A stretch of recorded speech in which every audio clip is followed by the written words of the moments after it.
and other representatives from the various states gathered here. Greetings to you all. At the outset, on behalf of all of us, let me place my sincere gratitude to Thiru M.K. Stalin, the Honorable Chief Minister of Tamil Nadu, for gathering us all here together today. The proposal delimitation of Lok Sabha constituencies is hanging over our heads like the sword of Damocles. Various reports indicate that the BJP-led union government is going ahead into the delimitation process without any consultation.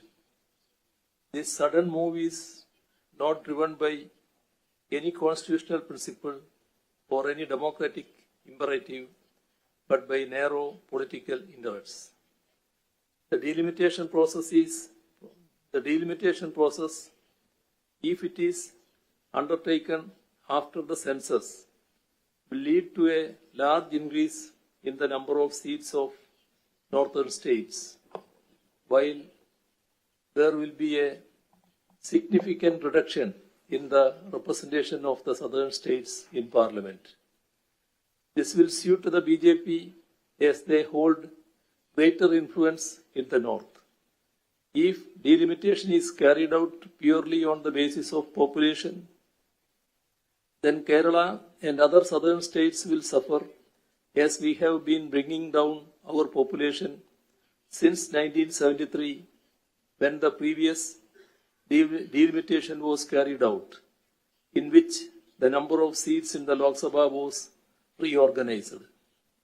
Our states are now said to be punished precisely for our sincere implementation of the National Population Policy of 1976.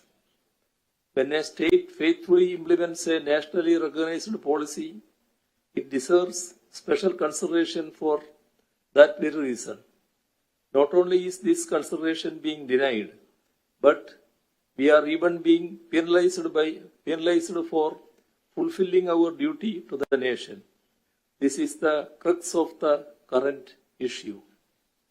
The National Population Policy of 1976 was not intended only for specific regions of the country. It was declared by the Union government as a policy for the entire nation. However, many states failed to implement it effectively. Our states, on the other hand, have implemented it commendably. The Union government has praised us time and again for our achievement. Yet the same Union government is now punishing us for having achieved the target and going beyond it. The approach seems to be, now you have a smaller population, so now you deserve lesser funds and lesser representation. This is deplorable. Our states, which have implemented the national population policy with dedication upholding the broader national interest, are already being punished in another way. This punishment is in the form of cutting short our share of taxes that is constitutionally due to us. Our decreasing population is being cited to justifying it. Kerala's share, which was 3.875% during the 10th Finance Commission, has now dwindled to a paltry 1.925% in the 15th Finance Commission. Effective implementation of population control measures invariably leads to rise in the public health spending. However, while devolving funds, no special consideration is given for the same. If our parliamentary representation is further reduced, while our share of the nation's wealth continues to decline, we will face an unprecedented situation in which both our rightful share of funds and our political voice to demand them diminish simultaneously. It is in the recognition of the gravity of this issue that we, that is Kerala, Tamil Nadu, Andhra Pradesh, Telangana, Karnataka, Odisha, West Bengal and Punjab, are now uniting in protest. We are gathered here at the invitation of the Honorable Chief Minister of Tamil Nadu, Thiru M.K. Stalin, to mark the beginning of our coordinated resistance by forming a joint action committee.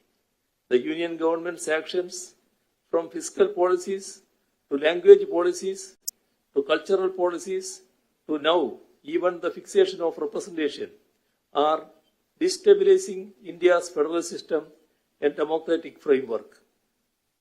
This cannot be allowed to pass. India's constitution identifies India as a union of states, which underlines our federal character. It strikes a balance between the union and the states.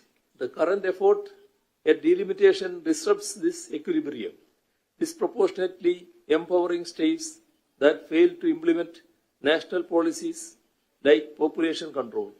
States that prioritize education, healthcare, and gender equity will be penalized for their progressive choices. This creates a perverse incentive, as states will be discouraged from investing in human development for fear of losing political representation. The union government should examine whether this will guide the nation forward or drive us backwards. India's federal structure was designed to protect smaller communities and regional identities. Dr. B.R. Ambedkar, the chairman of the drafting committee of India's Constituent Assembly, warned against the tyranny of the majority, advocating for states' rights to balance central authority. Back in 1988, the Sarkaria Commission reinforced this, stating that federalism is not a mere administrative arrangement, but a fundamental feature of the Constitution. Delimitation that ignores this principle risks reviving colonial centralization, while diverse voices were subsumed under majoritarian agendas. The end result was that the Indian people united against our colonizers and drove them out of the country. Those at the helm of affairs today should take due note of our history and what it teaches us. India's federal structure is a cornerstone of our democracy, designed to accommodate the country's vast mosaic of cultures, languages, and regional identities. The diversity that defines India is not just a demographic statistic. It is the bedrock upon which our unity is founded. A robust federal system ensures that every region, with its unique history, language, and cultural heritage, has a voice in the national dialogue. The current process of delimitation poses a serious threat to the preservation of our rich cultural and linguistic diversities as well. Redrawing constituencies solely on the basis of population without accounting for these vital cultural and linguistic factors risks the possibility of marginalizing those regions that have long preserved their distinct identities. This is especially critical for our states, which not only contribute to the nation's demographic fabric, but also enrich its cultural landscape. The strength of India lies in its plurality. Our cultural and linguistic diversities are assets that strengthen our nation, enabling us to harness a wide range of perspectives and innovations. Kerala's Kudumbashree initiative, which empowered millions of women, and Tamil Nadu's midday meal scheme are state-specific innovations that became templates for the nation later on. Centralizing power will stifle such localized situations, which are crucial for addressing India's diversity. Cultural preservation and federalism are intertwined in the Indian experience underlines it. When smaller or less populous states lose political clout, their capacity to safeguard their cultural traditions diminishes.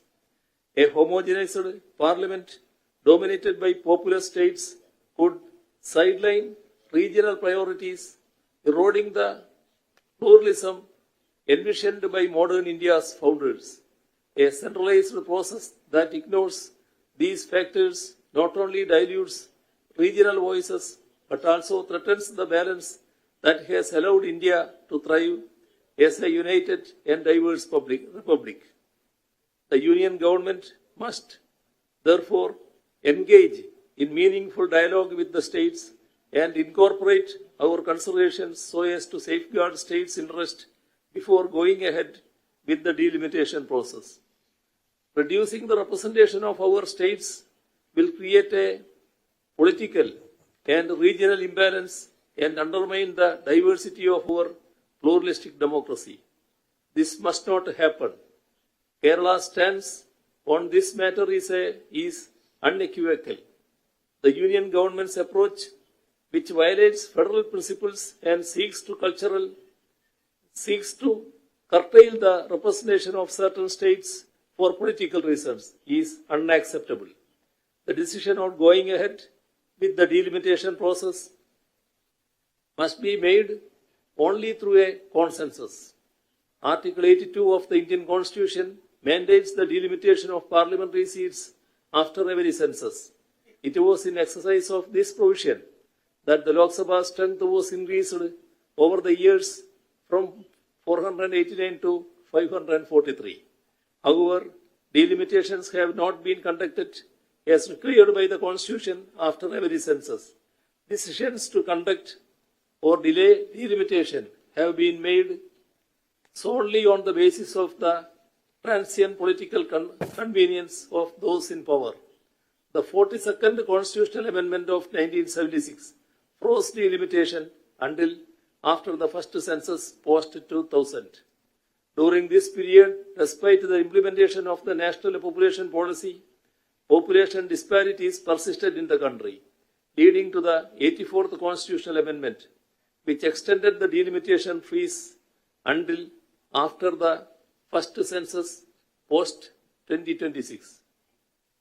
The 2021 census has not yet been conducted, and the next census is due in 2031. However, the Union government appears to be pushing the delimitation even before that. In the 2011 census, Kerala's population growth was a mere 4.92% compared to the national average of 17.7% between 2001 and 2011. As our states have recorded population growth rates below the national average during this period. The last reorganization of seats in the Lok Sabha was conducted in 1973, based on the 1971 census. At that time, Kerala accounted for 3.89% of India's population. However, due to the effective implementation of the National Population Policy over the next 4 decades, Kerala's share had shrunk to just 2.76% by 2011. If the delimitation exercise is carried out now, Kerala's reduced population will inevitably lead to fewer parliamentary seats. States being punished for successfully implementing population control policies is unconscionable. We are determined to resist this injustice. Federal principles and equitable representation must be upheld.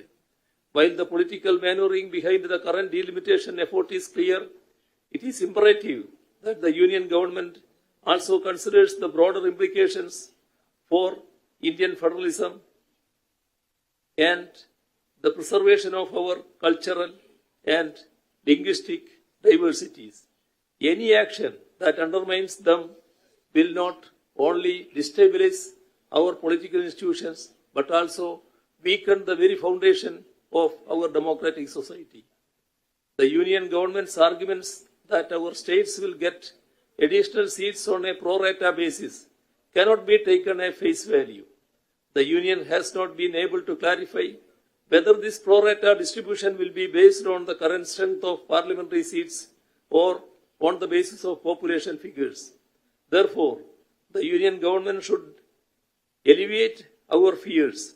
It is the Union's responsibility to refrain from unilateral measures and preserve the essence of democracy and federalism. We need to ensure that the delimitation exercise is carried out in such a way that our current proportional share of seats in the parliament is retained. This is the consensus that we all need to arrive at.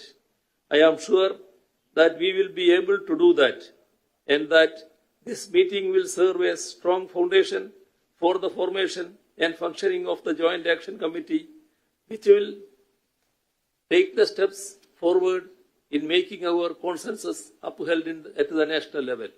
Let me conclude by stating that federalism is not a gift from the Union, but a right of the states. Our collective resistance is not just about seats. It is a fight to preserve India's soul as a diverse and inclusive democracy. Thank you.